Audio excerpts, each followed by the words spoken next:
তো তোমাদের তো আগের ভিডিওতে বলেইছিলাম যে আমি কার্তিক ঠাকুরের জন্য এখানে ভোগ রান্না করছি, মানে আমাদের বাড়িতে কার্তিক ঠাকুর ফেলে গেছে, তো সেই জন্য ভোগ রান্না করছি। বলেইছিলাম সেরকম বড়োভাবে করতে পারছি না, যতটুকু পেরেছি ততটুকুই করেছি। এর থেকে আরও বেশি ইচ্ছে ছিল কিন্তু কিচ্ছু করতে পারিনি।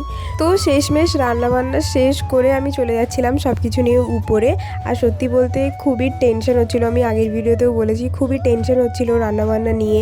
কারণ আমি সবার জন্য যে রান্নাগুলো করেছি সেই রান্নাগুলো মানে কেমন হবে, নুন হয়ে যাবে না ঝাল হয়ে যাবে আমি ঠিক জানতাম না, কারণ আমি চেখে দেখিনি।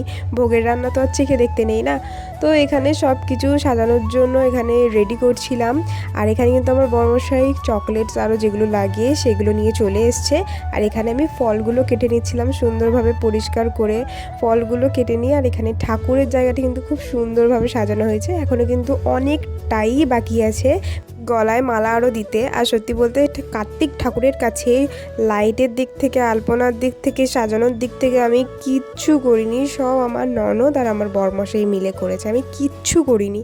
তো এখানে কিন্তু মানে অলমোস্ট সব কিছু রেডি হয়ে গেছে। আর এই ডালটা মানে ছোলার ডালটা আমি করেছিলাম, তো তাই জন্য ভালো করে প্লেটে সুন্দর করে আমি সাজিয়ে দিয়েছি। এই থালা বাসনগুলো না আমাকে আমার বাবা বিয়েতে দিয়েছিল, তো ওইগুলো আমি যত্ন করে তুলে রেখে দিয়েছিলাম।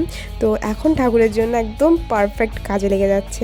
আমি ভেবেছিলাম কোনো পুজো টুজো হলে আমি এইগুলো বার করব। আর কি জানো তো বন্ধুরা, আমাদের গ্রামের দিকে কিন্তু কাঁসার থালা বাসনের অনেক চল আছে। ইনফ্যাক্ট আমাদের ঘরেও কিন্তু কাঁসার থালা বাসনেই খাওয়া হয়। আর এখানে কিন্তু আমার বরমশাই একদম নতুন ধুতি ফুতি পরে একদম ফুল রেডি হয়ে পড়েছে। আর এখানে কিন্তু খাবারের প্লেটও সব সাজানো হয়ে গেছে। আর আমাদের এই কার্তিক ঠাকুরের পুজোটা কিন্তু কার্তিকের বাবা নিজে করেছে। তো ভিডিওটা দেখতে হলে কিন্তু পরের পার্ট দেখতে হবে। ভিডিওটা ভালো লাগলে একটা সাবস্ক্রাইব করে দিও। Thanks for watching.